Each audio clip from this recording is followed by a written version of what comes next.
Testing, testing. Check 1, 2.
Checking.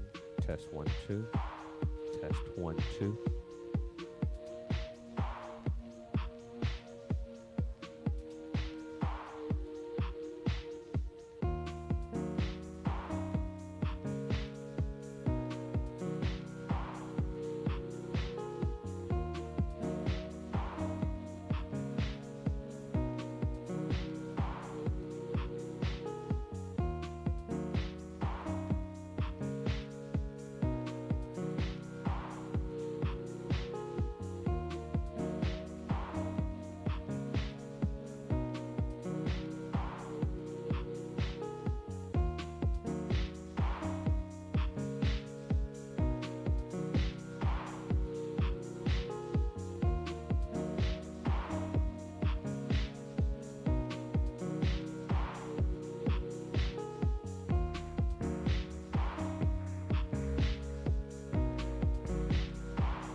call the meeting to order, please. ECHO Advisory Board. Welcome, everyone, and I want to say welcome to those in the audience. And will we have the roll call, please? Reggie Santilli. We'll come back to that. Thank you. Pat Drago. Here. Gerald Fieser. Here. John Macaluso. Here. Stephanie Mason Teague. Here. Pat Northey. Here. Jay Pendergast. Here. We have a quorum. We have a quorum. Thank you. Reggie Santilli, the chair will entertain a motion to have Reggie Santilli participate virtually. She's not here today to be able to chair the meeting. That's why, as vice chair, I will be chairing the meeting just for today. The chair will entertain a motion. I'll entertain that motion. I'll second. Thank you. All in favor? Aye. Aye. Okay. Thank you. All right, so Reggie will be connected. I'm here. All right. Welcome, Reggie. Okay, we hear your voice. We don't see your face. That's just fine. And we have a new member today. I think he has had time before on this board, but I have not met him myself. Gerald Fieser, would you like to say hello and welcome? Well, thank you. Yeah, my name's Gerald Fieser. I was on this board about, 3 years ago, and then when they re-upped forever, Ben had asked me if I would do that, and so I stepped aside, and Pat Patterson took over this slot, and Pat retired, and Don asked me if I would step in. So here I am. I'm back. Welcome. Welcome. We're going to appreciate your experience. Okay. Next item on the agenda is public participation. Do we have any members of the public who would like to address the committee? No. Seeing none, we'll move on. Next item is approval of the January 30th, 2025 minutes. Do I have a motion to approve? Thank you. I'll second. Thank you. All in favor? Aye. Aye. Motion carried. Thank you. All right, now we'll turn the meeting over to Daniel Marsh for the grant review panel. Please, Daniel. Alrighty, so today at the grant review panel, we are going to review each application from this cycle individually. There will be committee discussion, so there is an opportunity for you to ask the applicant any questions, comments, or concerns you have on the application. We will score each application on the new score sheet that was provided to you prior to the meeting. We will do a roll call for a vote. Jill will announce the names in order. We will take the highest and lowest score and remove them from the average today. And then we will total your scores up. We'll take a quick 1 to 2 minute pause in between each application to make the scores are correct, and we can put them into the record. And then we are looking for an 80 or above to be recommended to County Council. If for some reason an application does not get the 80, we will still take it to the County Council because they make final determination on the application. Any questions about the process today? Okay, we'll jump right in. So first application to score today is the Little Theater of New Smyrna Beach. This is for production improvements. The ECHO request was $57,500, and their total match is $63,000. This is for a 32-foot wide, 11-foot tall LED cyclorama screen that will be installed in their existing theater, which will serve as a backdrop for events, performances, and presentations. And there will also be LED panels to improve visibility and provide real-time announcements. The staff recommendation is as presented. The application and project meet County Council's approved requirements for grant funding. So we will now start the process of scoring. Okay. We'll give a few minutes for everyone to do their score sheets.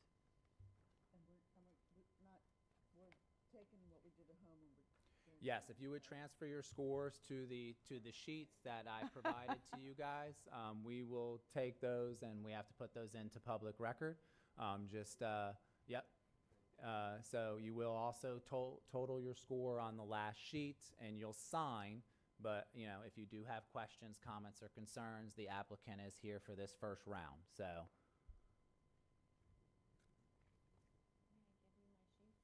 Yeah, as soon as we're done, after we. If you printed them out from home, that's fine. Yeah, if you've printed your sheets out from home, yeah, it's fine. You can use the ones from home, yeah, if you have the right sheets, yep. Okay.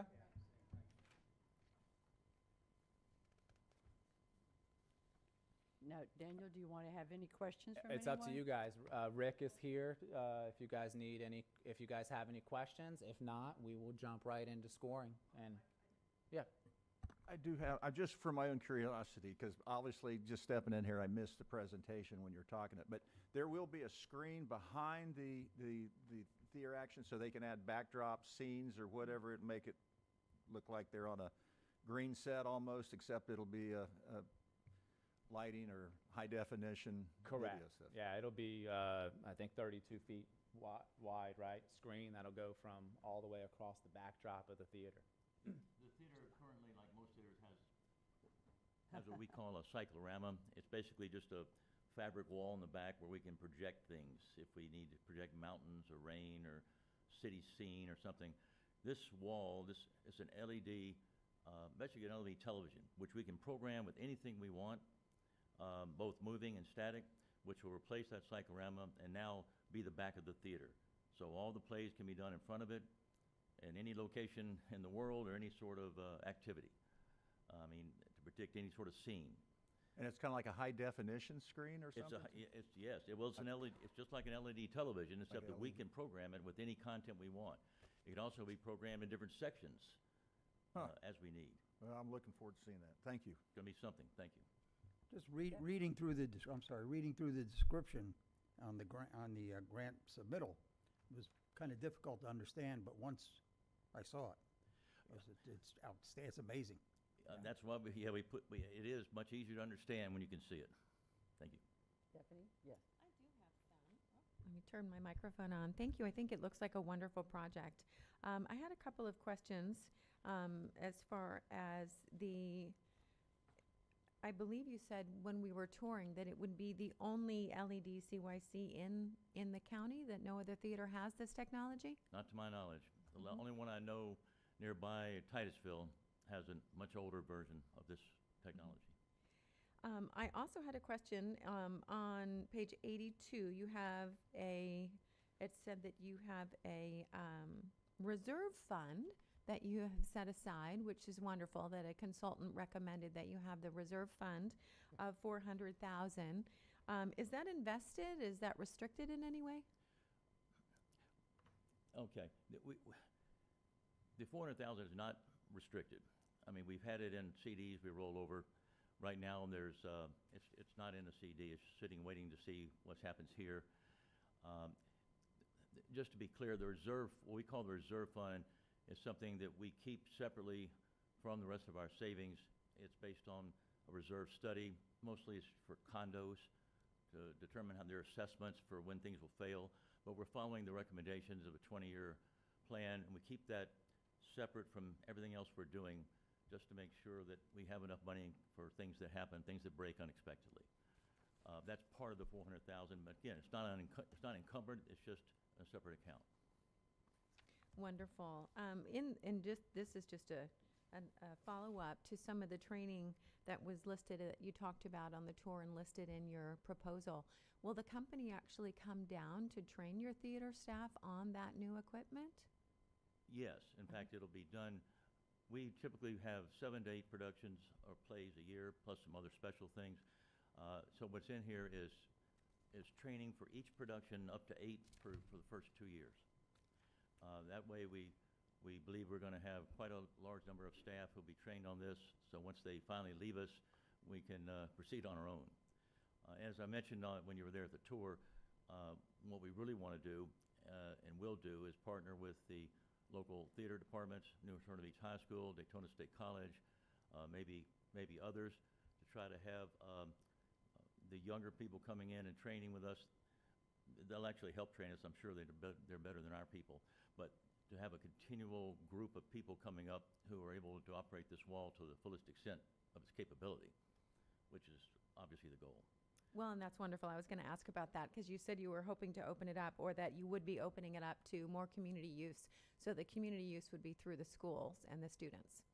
Yes, we want, the theater is actually starting to create like a university, little theater university, directing, lighting, sound, and so forth. And the LED wall is going to be a big part of it. This is in addition to things like dance classes and stuff like that we do already. Wonderful. The only other thing that was not real clear is there's a specific question about maintenance and replacement. And I didn't see that there was a suggestion of the cost of the optional service plan, the annual service plan that you may go ahead and purchase from the company. Is there a cost benefit of that, or is that all going to be handled in-house, the maintenance of that? We'll be handling it in-house, but we'll have 5 years warranty on what we get from them, and they're with us for 2 years. So we'll have a much better understanding of how to use the wall, what the maintenance requirements are. As mentioned, the life of the wall is from the manufacturer 100,000 hours. If we use it almost constantly, which we won't be, that's like 30, 40 years. I appreciate that. Thank you. Any other questions? All right. Is it time to record the votes, please? Okay.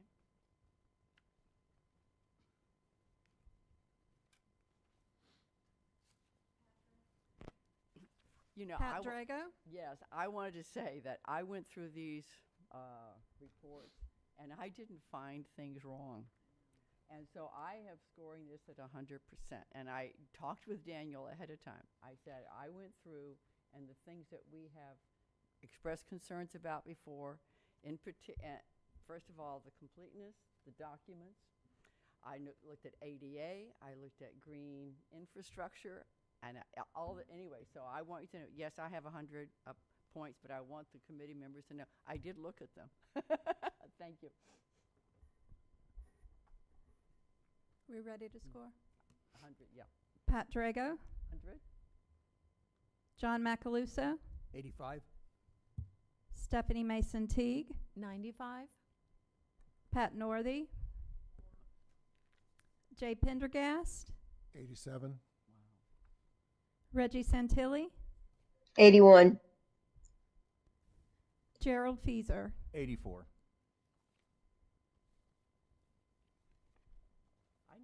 I need to learn what, because I've been through, okay, thank you. All right, the next item then. So we're going to just take a quick minute or two just to... It's all right. We'll tabulate the scores and just make sure they're correct before we put them into the record. Yeah, he told me. Yeah. We're doing Little Theater, right? I'm going to go back and change my sheets.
Okay, scores are all correct. So 89 is the average score, so we will recommend Little Theater to County Council, which is March 18th. All right, moving on to the next application today. It is the Hub on Canal, the Arts and Cultural Education Center for $600,000 is the request, as well as the match. This project involves constructing a 3,100 square foot educational building as an expansion of the hub of canal that exists today. It'll feature 2 ceramic studios, 2 classrooms for art and cultural activities, as well as storage space, restrooms, and a covered outdoor area for additional programming for the facility. The recommendation to ECHO Advisory Committee today is as presented. The application meet the County Council's approved requirements for standard grant funding. Richard England is here to answer any questions if you have about their application. Are there any questions from the members of the committee? Yes, Stephanie, please. I do have some, Richard. Thank you for this application. I think it's a wonderful facility, and I really enjoyed the tour. And the new space looks like it's just going to be amazing. Will Jane's Art Center continue as Jane's? Yeah, after the donation of Jane's March of 2023, the 2 businesses have very different brand identities because of their separate starts, and it's our intention to maintain the, for lack of a better term, brand equity in Jane's. And, you know, the focus on ceramics, this will be half ceramics, the new building. There's, you know, obviously back-end things that are common, and we try to utilize, you know, cross-purpose, cross-marketing of both. We have 2 different newsletters. They do some advertisement of the other in the newsletters. They have different e-blast lists and different social media profiles, but the name will continue to stand. And the activities at the hub says it will shift to more arts education. Will you continue to have the working studios? Oh, absolutely. That has really Okay. nothing to do with this at all. Uh-huh. As you have noted, the hub has 16 working studios within the building, and that's sort of a defining characteristic of that as far as art galleries go. And, you know, particularly on first Saturdays, people love that. And, you know, it gives certain artists the opportunity to show themselves off to a greater degree than just having a piece of a wall with some paintings hanging on it, for instance. So that will not change whatsoever. And it's that building that is mortgaged, the 700,000 mortgage? Yeah, the is mortgage is that on the hub building only. Only. So the Jane's Art Center is No still mortgage. separate and no mortgage. And No the new mortgage. building, of course, is what you're applying for today. Exactly, so that there doesn't have to be. Wonderful. On the last page, the operating forecast detail, there were some sections on that last section 4 that I had some questions. And again, it looks wonderful, and I know that you're serving many, many people. It doesn't say how many. It just says that you plan to serve more and that you'll increase by this percent and this percent and this percent. How many students do you anticipate serving in this new facility?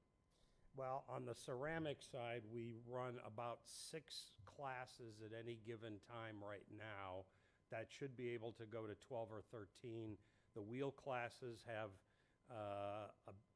probably maximum of 10 because it's constrained by the number of wheels that you have. The hand building classes probably mostly have 11 or 12. So we should be able to somewhat more than double what we're doing. And an important piece of this as well is the existing Jane's Studio facility that I think most of you saw. Our intention is to make that open studio all the time.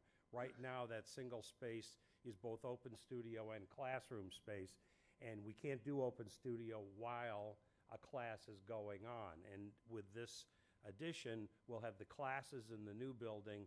The old space will be open studio all the time.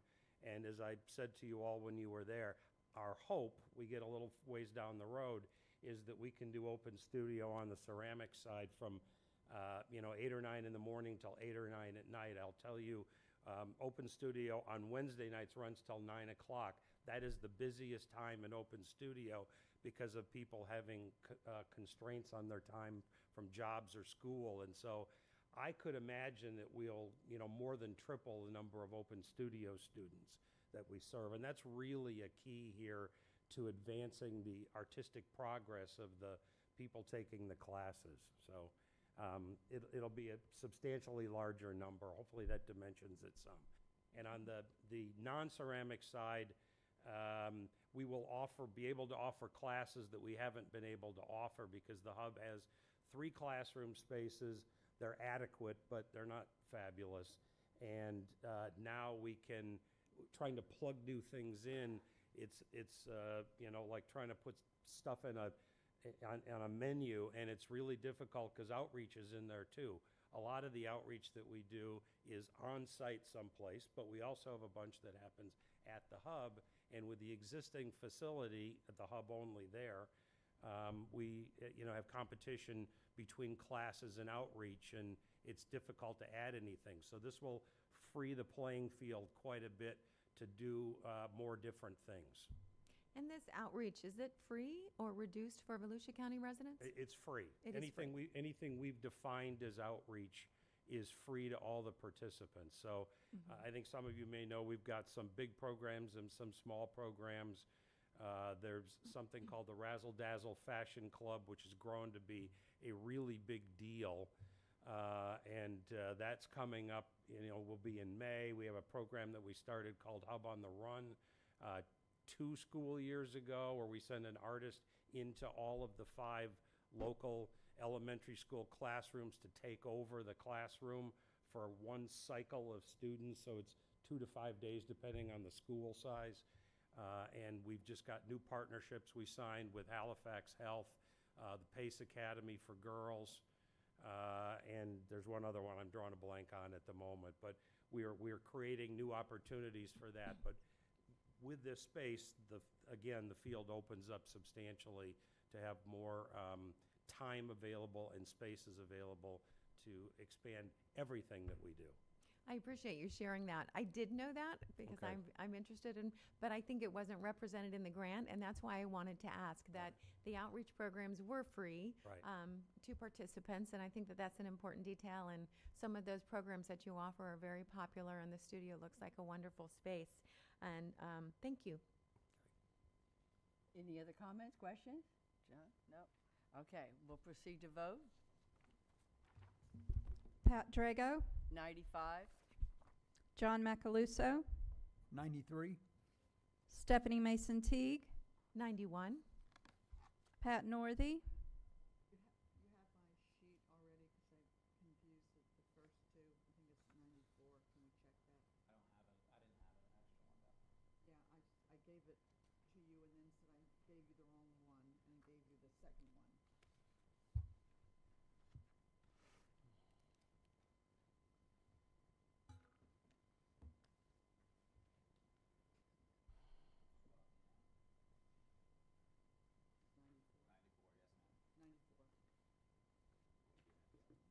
Jay Pendergast, 89. Reggie Santilli, 92, Gerald Feaser. 80.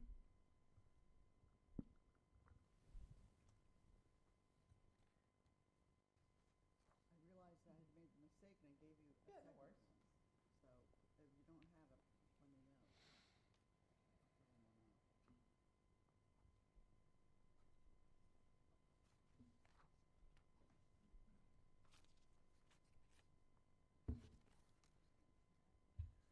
What? That's fine. I'm good with that. It's funny. I went through these yesterday, and I just didn't find fault. And I said to Daniel, I feel like everybody's really stepping up, and the things that we have had a concern about, I see being met. And that's okay. I can be thrown at any time. It wouldn't be the first time.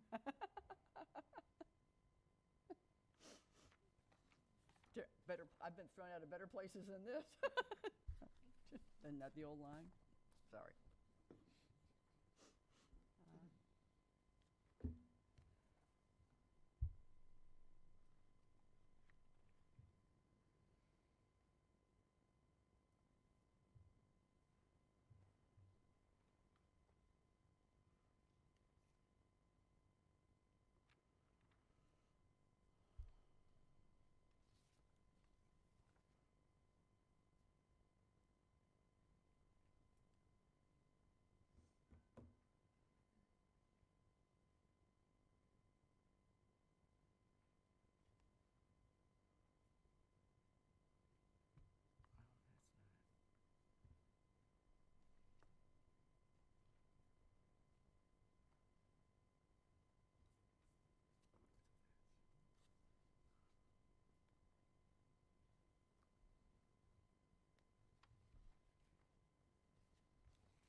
just a quick reminder for everybody, make sure we speak into the mics so we can pick up the transcript, please. Thank you.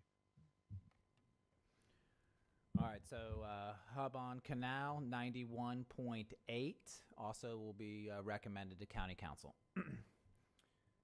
The next project here today is Conservation Florida. This is the D Ranch Preserve and Nature Center. The ECHO request is $600,000, and the total match is roughly about $2.2 million. Remember that the match and the ECHO request, this project as a whole is roughly over $3 million. So as the whole project is going to be complete in this phase for the total project cost of roughly $3 million, only ECHO dollars will be $600,000. They did turn in the executed grant agreement from Big Nova, so I did send that to your guys' packet last week, so that is signed and executed. So this project involves restoring and converting a 5,000 square foot existing building into a nature center on conservation land in the Florida Wildlife Corridor that will serve as environmental education, conservation, and community engagement. The facility will feature exhibition space as well as storage, office space, and restrooms. There will also be a wrapped around covered porch that will be constructed and improvements to the gravel driveway and parking area. The recommendation to the committee is the application and project meet County Council's approved requirements for standard grant funding. And Mark Rizzo is here to answer any questions about the application. Do we have any questions from the committee members? Am I really done? Yeah, please go ahead. We appreciate it very much. Go ahead, Stephanie. I think Pat. Oh, yeah, Pat. I just had a comment. I just want to tell you. Is your, Can I make a comment? yes, I just want to tell you. that was Okay. fine. All right. Good. my- Now we okay. can hear you. Oh, thank you. Okay. Sorry. Just a comment. This project is really important to Southwest Volusia. It is a keystone piece of property that will affect however that corner of the county grows. That was what I saw in this whole project, was it is keystone to what we're doing down there. So it was a great project. Thank you. I saw a lot of letters we had of support that were sent to us too also. Stephanie? Yes, thank you. Good morning. I enjoyed the tour very much and thought the land looks beautiful, and 476 acres, I think you said. Can you tell me what is geocoaching?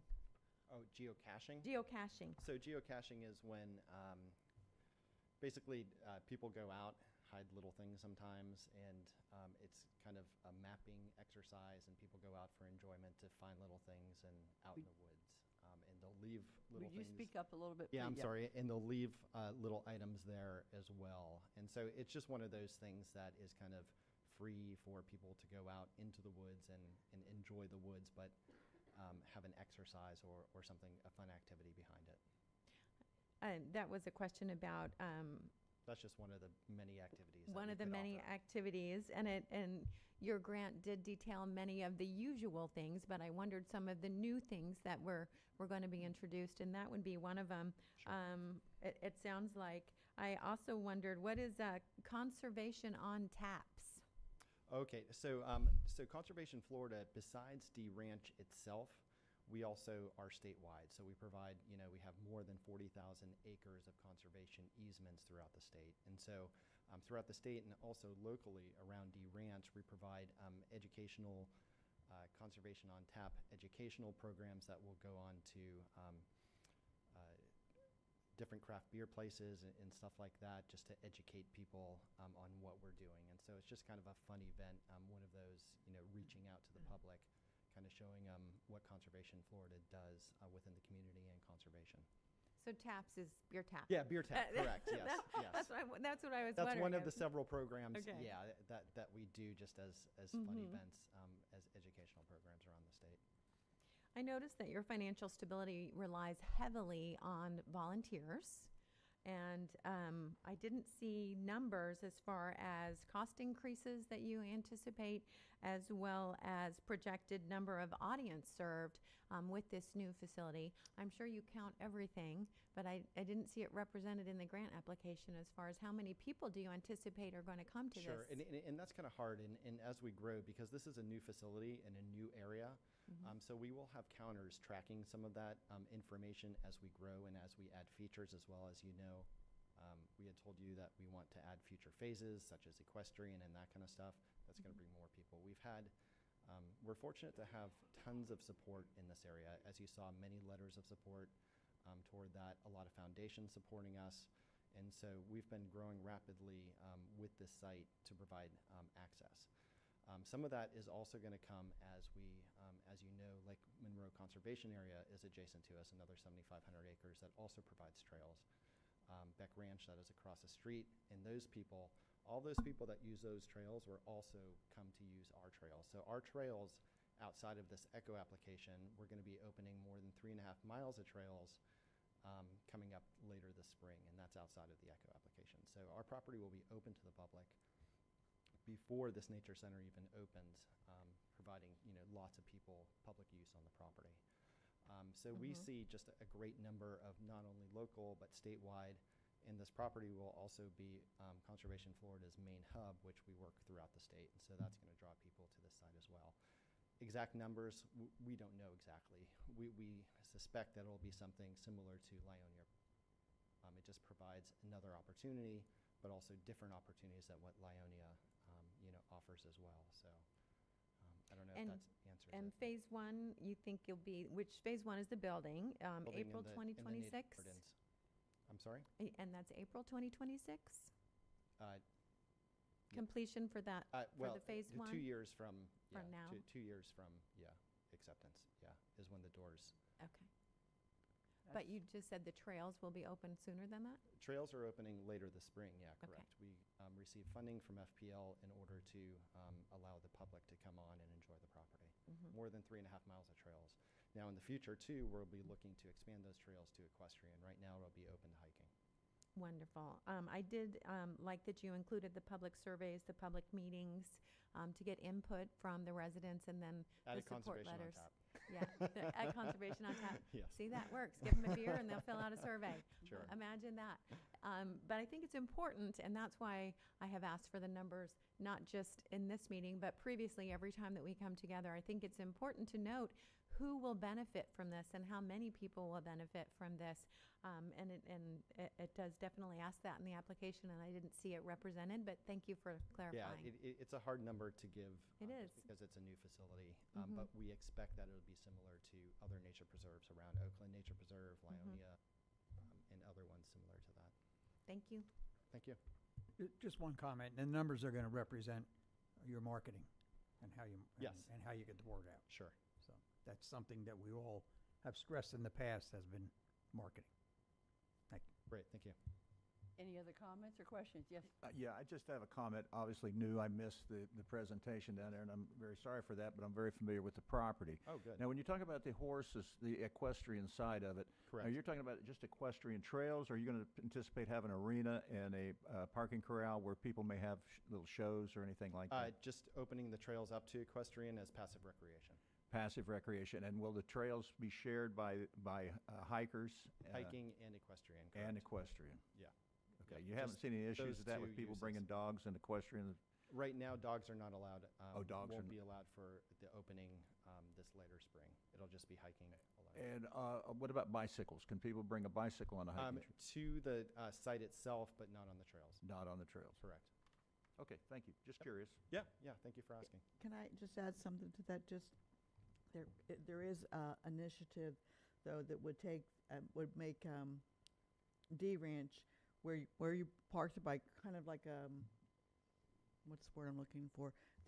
We're looking at I represent St. John's River Alliance. We're looking at how we would marry both D Ranch that's on the west side of 415 and Beck Ranch was on the east side of 415 with some kind of a safe passage so the bikes that come down the trail, the multipurpose trail on 415 on the east side would be able to cross over and have safe passage to the D Ranch on the west side. So there is that going on as far as a safe passage to combine those two together. And then D Ranch would kind of become a trailhead. I don't know that we would call it that, but that would act that way with bathrooms, and they would be able to do hiking, those kinds of other events. Yeah, so this facility kind of is the stepping stone to many other community projects, which includes connecting all those trail systems within St. John's River Water Management District, Beck Ranch across the street.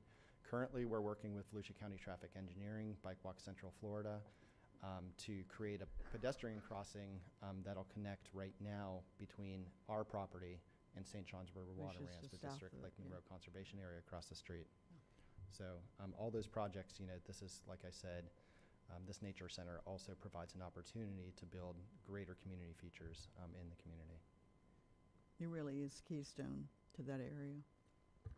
Yeah, I think, because we need to build more of these tree museums so that our grandkids know what they look like. Any other questions or comments? All right, thank you. We'll Great, proceed thank you very much. to vote. Thank you.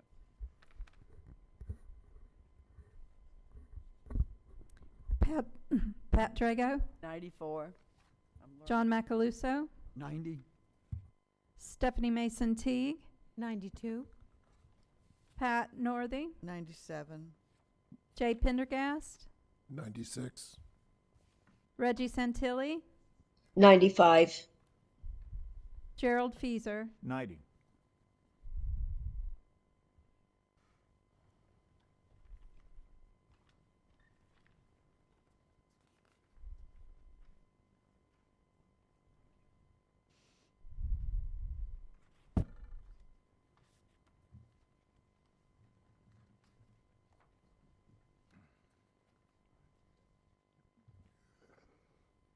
All right, we're going to go ahead and roll into the next project, and Daniel will present that as I'm checking these. Yeah, so as of right now, 93.4 is the score for Conservation Florida to be recommended to County Council. The next application is City of DeBerry. This is Bill Keller Park Pickleball Courts and Improvements Project. The ECHO request is $110,000. The match is $110,500. This project includes improvements to Bill Keller Park that will expand the existing pickleball courts from 2 to 3, resurfacing the tennis and basketball courts that are existing there, and then the addition of new fencing and LED lighting for the facility. Staff's recommendation is right now we're currently working with the City of DeBerry and the county to meet on a clean hands requirement for a total. So that clean hands will need to be paid back prior to the county council meeting, which is March 18th. We are working with them daily to get on the same agreement so we can have that done before the county council meeting. Would you please explain that a little bit Yeah. further? Yes. Thank you. So every cycle, before each cycle in the technical and also in the final review, we do a clean hand search of the applicant, which is required by the guidebook. So we look to see if there's any money or outstanding violations that are owed to the county. If there are, we cannot move forward in the project until that money is collected for compliance issue. So like I said, we're working with them now, so that it'll be taken care of before the grant comes to county council. That wasn't something that I personally saw within the application. Yeah, so you won't see it in the application. It's just, Okay. it's part of the ECHO guidebook. It's on page 5. We do a clean hand search, and it says that if there's any money that's owed to the county or any outstanding violations, that the city or the nonprofit, whoever in that case, will pay back the county that the money is owed. So you're saying right now that DeBerry owes the county money? They do. Okay. There is some water and sewer fees Okay, that, so, that but- need to be hashed out between. So we grade this, not taking that into consideration at all, because I didn't, and then you will work with DeBerry. Correct. We're just making you aware that Okay. in order for them for the project to become eligible and to move it through county council, that money has to be Okay. paid back prior to the March 18th But meeting. it doesn't have anything to do with this project. Has no effect. So, and the city is definitely on board, and they will pay the money back before. And shouldn't, I would like to be aware of that earlier in the process, just speaking for myself. Yeah, just a note, it was on their, Okay. on their sheet that they handed to us. Okay. So it was listed on there, because I had made a note Oh, on you it. know, thank you, Yeah, John, because but- I may just have missed it. Yeah, Okay, just in thank case you did miss it. Yeah, Yeah, okay. so it is mentioned in your Okay, all final right. completeness review that I sent to you guys. So Okay. it was there. Okay. So I'm just bringing to the Thank you. attention because we Yeah. needed to touch on it today. Right, thank you. So other than that, staff recommends this project for standard grant funding. Okay, the applicant is here, Jason Scheitz is here to answer any questions about the project. Any questions, comments? All right, Reggie. Go ahead, Stephanie, go ahead. I'm sorry, please. I appreciate your diligence. Thank you. Well, it was a little light reading for the past month or so, so I do enjoy reading it, and I think pickleball is great, and I enjoyed the tour of the facility and looking at what you're doing. That would be different. In the public surveys and meetings, I thought that was great, and you listed that you expected 118,000 potential visitors that would use the park, so that was great. Thank you for including that, because those are some important numbers. In your green infrastructure standards, you list the possibility of using a permeable surface rather than asphalt, and has that been looked into further? Yeah, we've investigated the permeable surface, and basically the result is they just don't hold up as good as the asphalt. So we stick with asphalt, and then we just make sure that the site is prepared well enough to have the right stormwater and drainage and all that stuff, so it can last and be good. So it wouldn't last the 20-year covenant of the ECHO. No, Okay. a lot of times they don't. They deteriorate. And a lot of those permeable non-asphalt systems, they're kind of like linking tiles is the best way I can explain, like rubber tiles. And you'll get things that'll grow up inside of them and out of the courts, and they separate, and they don't hold up like asphalt does. So it was something we did entertain, and we've looked into a couple different times, but we just haven't gone that route. So your green infrastructure sustainability will be native plants, excuse me, native plants and LED lighting, I think you Correct. said? Yeah. Which native plants are a very popular topic in Ormond Beach, where I'm from. Yeah. They just approved that new structures have to have a minimum of native plants. So that was so I'm glad that you included that. Are the courts going to be open at night? Oh, yeah, they'll be open until 10 o'clock at night. And the way we're going to structure the lights the same way we do our existing courts. So there's a button that gets attached to the light pole. It's an hour-long timer when that gets pressed. So they get an hour of lights, and they can continue with an hour each time until 10 o'clock is the hard shut-off. And that's consistent with our ball fields, too. When we do games and practices out there, we don't keep the lights on past 10 unless it's like a real big event or something special going on. You wouldn't cut the kids off if they're in the middle of a playoff or something? Well, yeah, no, we wouldn't do that to them. We'd extend it to get them through their game. And then, That's a great point, because I was at my granddaughter's softball game, and at 10 o'clock with a full stands and the game going on, somebody ready to pitch the ball, and the lights went off. they just killed them, yeah. Yeah, a lot of times that stuff, I mean, we set all that stuff remotely, and I'm sure a lot of them do too, so we just have to consider all that stuff. On just one final comment about the application. Again, I think it's a worthy project and a needed upgrade to the facility.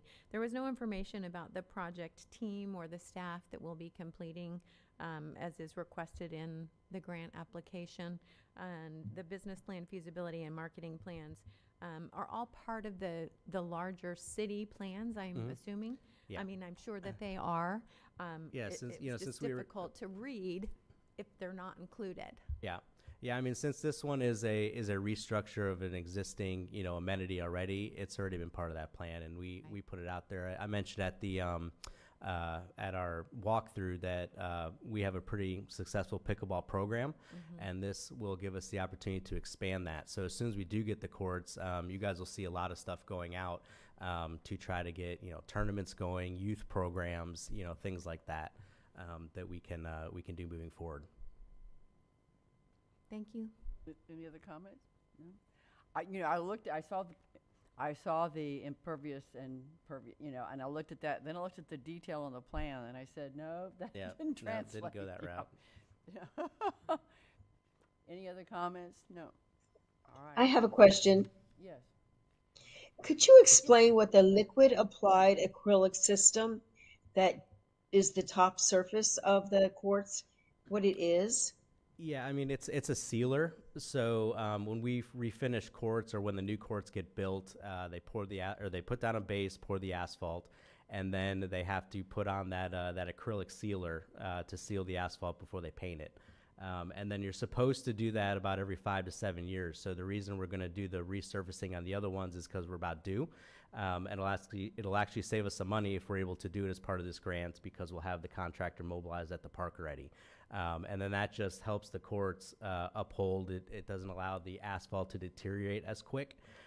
So, I mean, courts like these will last much longer than like a road because they're not putting down those types of things on road surfaces, and they're going to have to repave them much more and get a lot more traffic, so things like that. So that's what it is.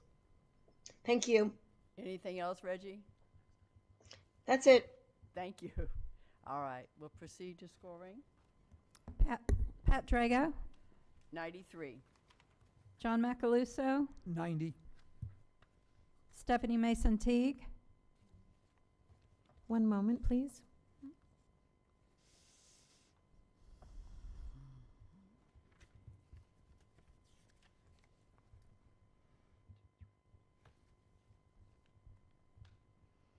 I'm sorry, I'm getting out my calculator. I don't want to give the wrong number. Pat Northey, 95. Jay Pendergast, 80. Reggie Santilli, 95. Gerald Feaser, 86.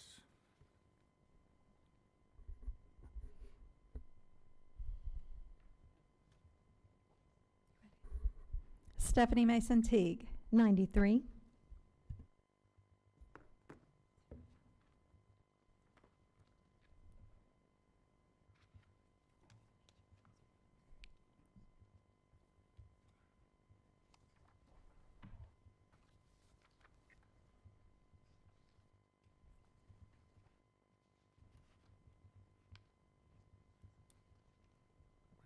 You didn't get the numbers right. Hmm?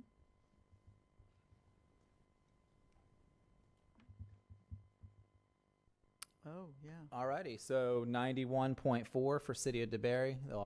It- I'm sorry? Get the numbers They're right. It's wrong. Something's wrong? Okay. Yeah. Yeah, Jay is a low person on that one with an 80. Yes.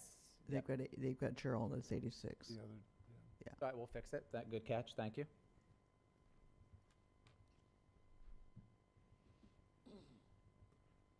So we're gonna red Jay's score instead of Gerald Feaser's score.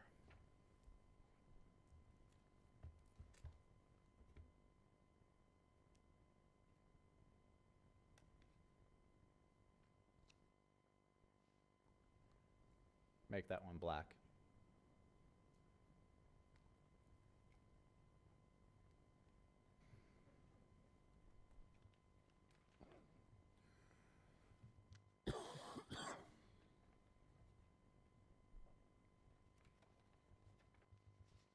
Okay. All right, so it's still going to be a 91.4 because it does take out the lowest score in the formula there. So 91.4 for City of DeBerry.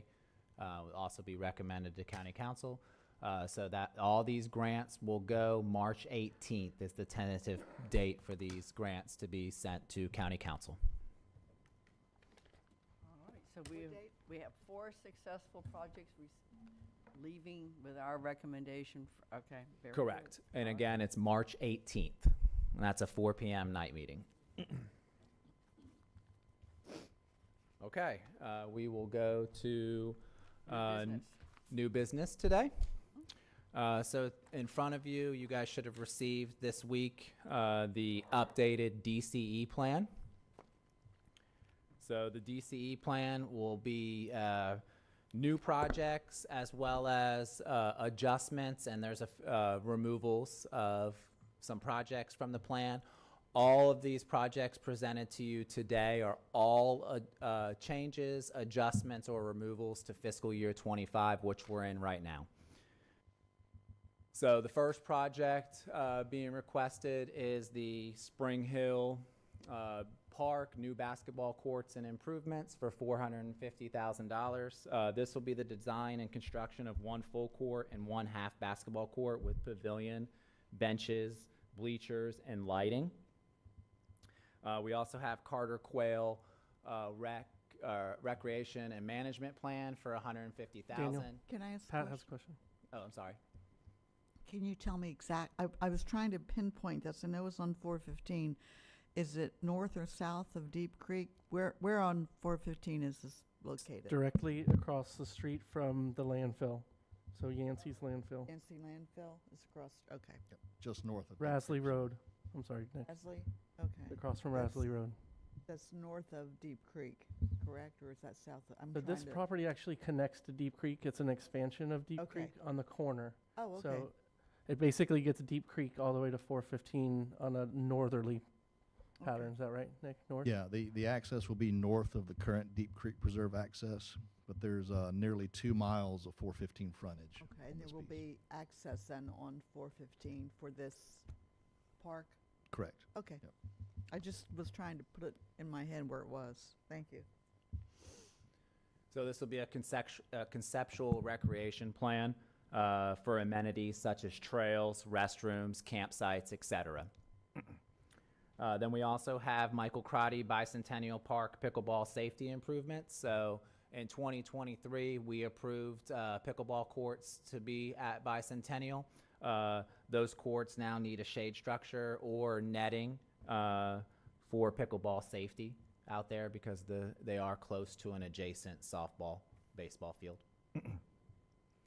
Then we have the Deltona Amphitheater Design and Engineering. This will be for facility upgrades, structural improvements, acoustic enhancements, and accessibility updates. Is there going to be any update to how people actually, the vendor actually accesses the site?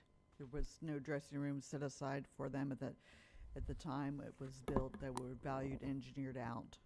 Some of that was valued engineered out because that was. I'm just wondering one of the concerns that Jeff Alt had when Jeff was sitting here was that this amphitheater, and it's great use. I'm happy to see Doc Daugherty, the new city manager, reuse it, and that relationship between Deltona and the county improve over the amphitheater.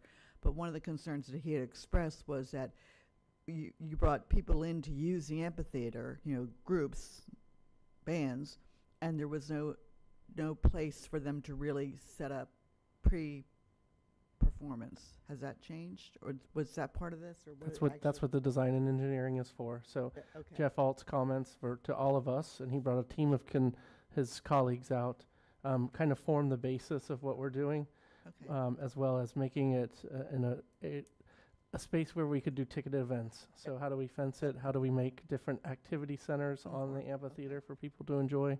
That's what this team from West Yeah. Virginia is working on. He had a very specific list of things that he thought needed to happen for that site, so I'm glad to hear that you are taking them into consideration. Thank you.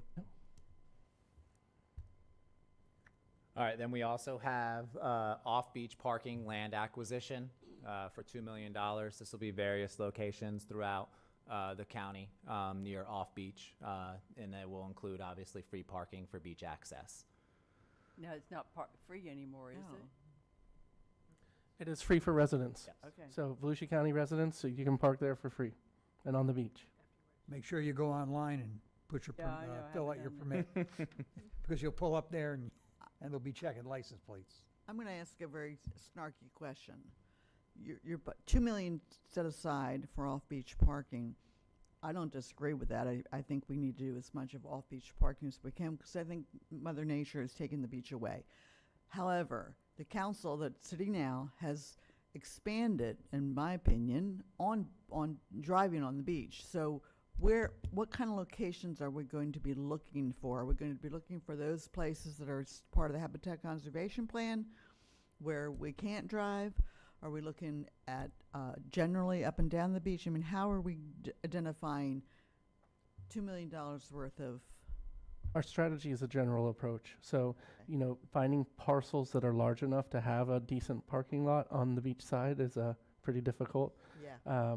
And we have some cities who've written us out and through their code that we can't have parking on the A1, on the east side of A1A. So it's a general approach, I would say.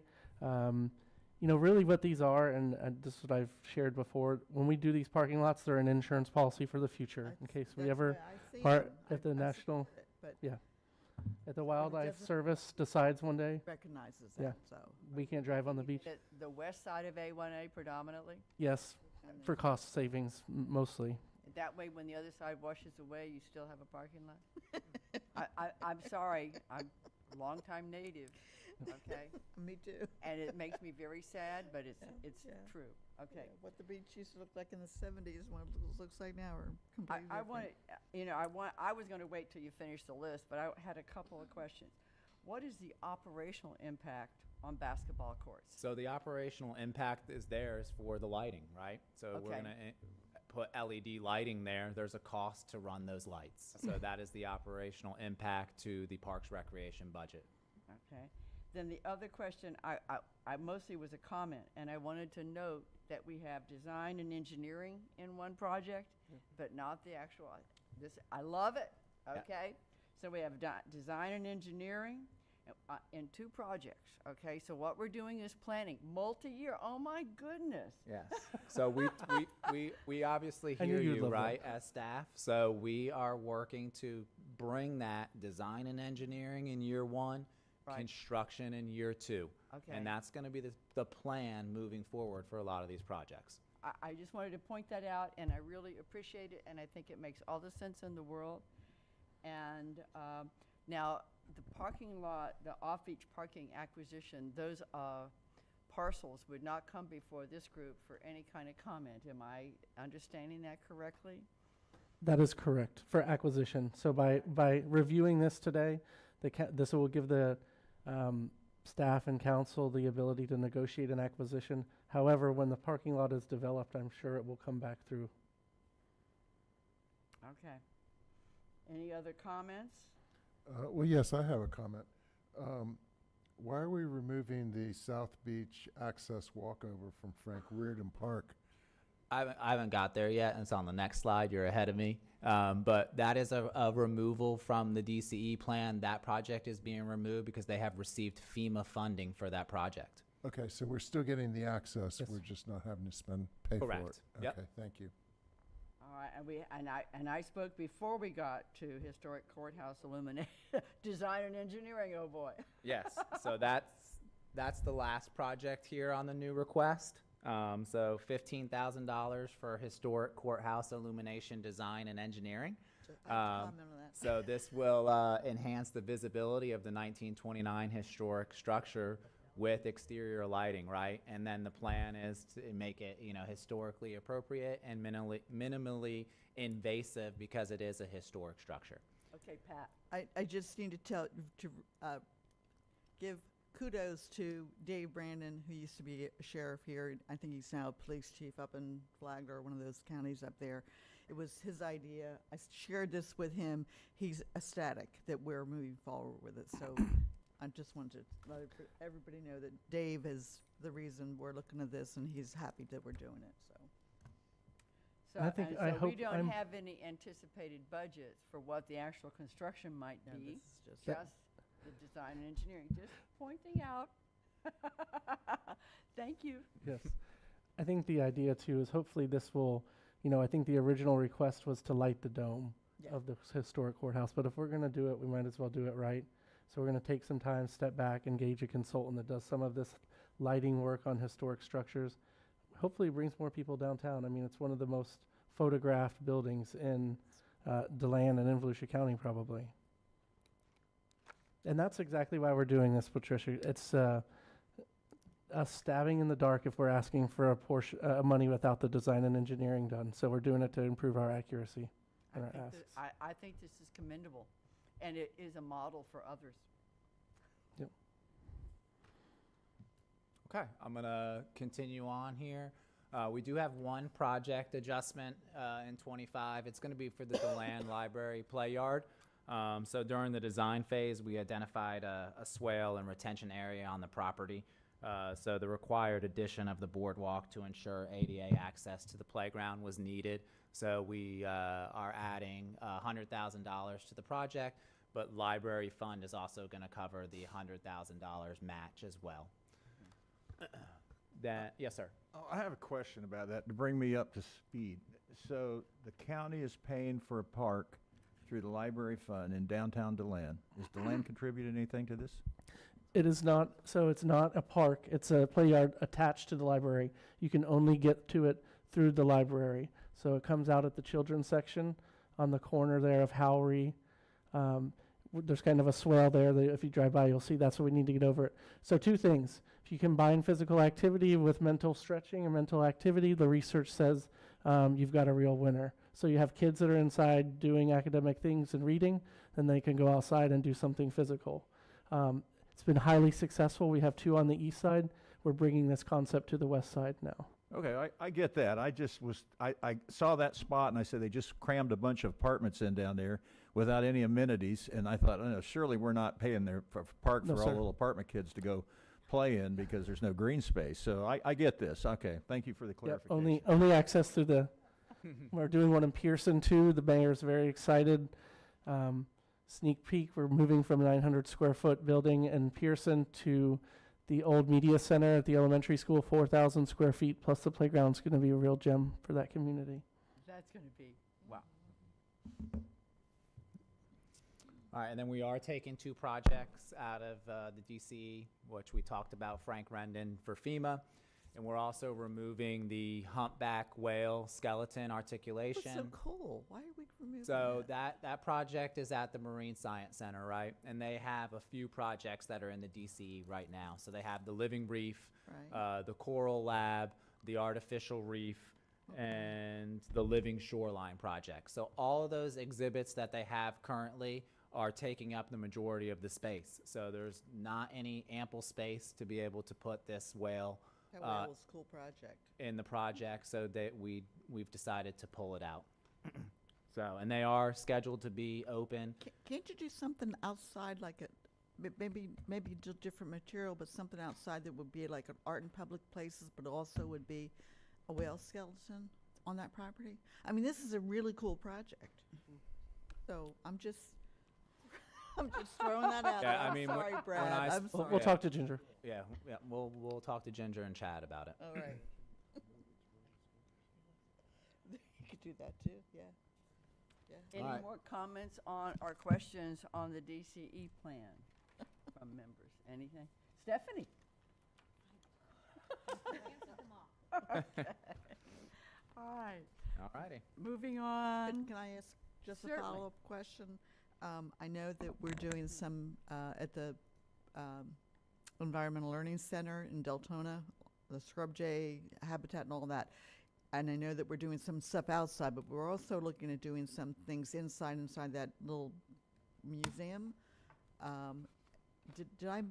Did we complete that? I haven't been there for a little bit. I'm just wondering what we're doing. I thought- Janio has the percentage done for you. So we're replacing the exhibits in Lionia.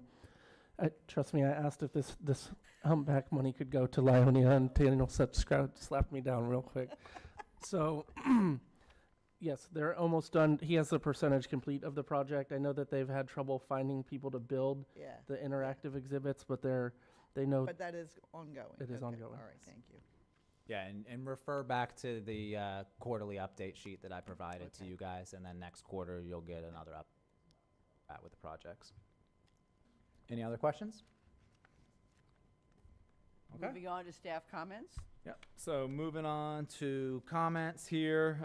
Just want to keep you guys informed of how hard we've been working on the consulting with the strategic plan, as well as with Cloud Creations and the marketing piece.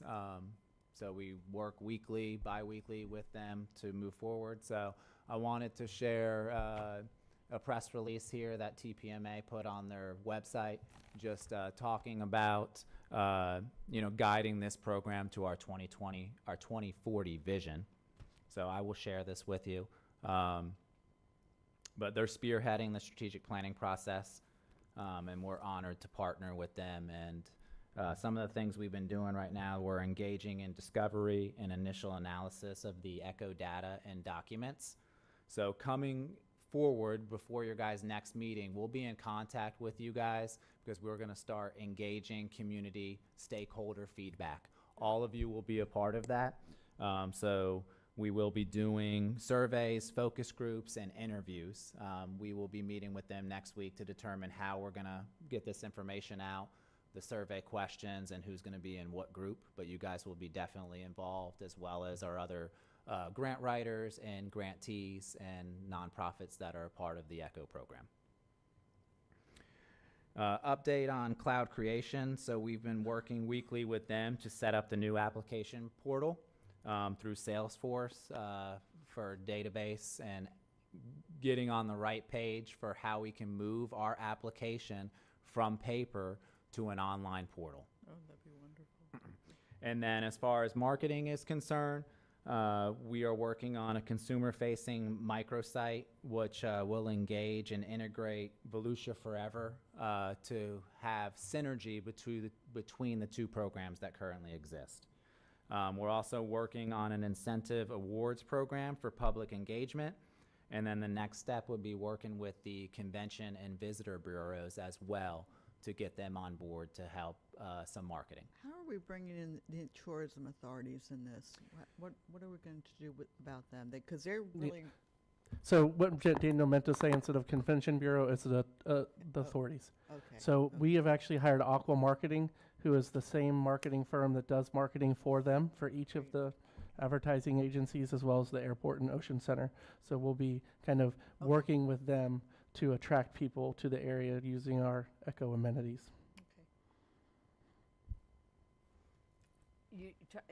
In the slide that you went through, it talked about public participation, involvement in working with the future of, how would that be happening?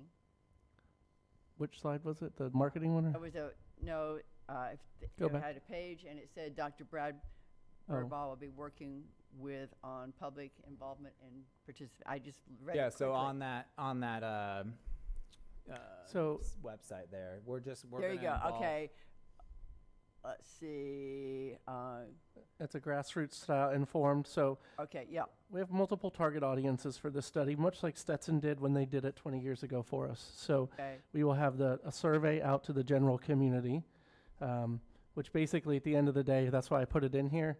That survey told us people love ECHO amenities, but they don't know what ECHO is. So at that time, the News Journal said, call it the Good Life Fund. That's why I put that in there. Okay. So, all right. I like that. But so survey to the public, and they actually really like the survey that we developed 3 or 4 years ago and are going to build on it. So we have some baseline data from the previous years so that the general public.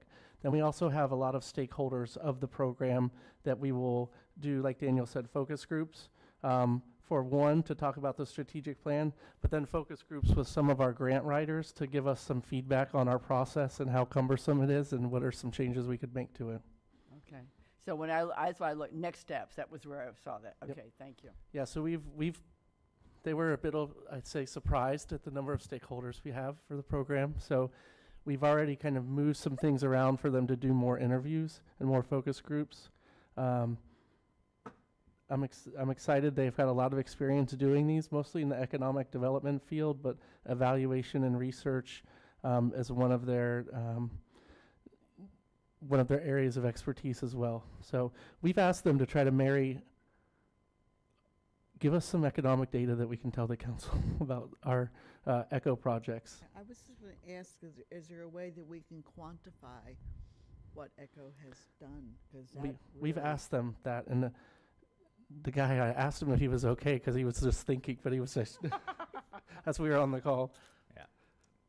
Like I said, we're working very hard with them, so we meet with them pretty much weekly to try to get this to the finish line, so that way we can have all 3 of these things implemented by next grant cycle is the goal. This is our, second iteration of this, and people still don't understand what it is, and I'm still reading comments that are made by people that, oh, we should do away with Echo. Echo is, in my opinion, one of the great projects that we Right. do. It's a quality of life project, so. And I think in the past, we've looked at different surveys, and the participation rate is something that I think is really difficult to get a good participation rate that samples the community. So I'll be curious how they approach that. Well, and that's one of the things I told them. People won't click on the survey unless they know what Echo is. So we've already put ourselves on the eight ball a little bit. Yeah. Very good. Thank you. All right. Anything else? That's all I have today. Oh yeah, so I did bring you guys.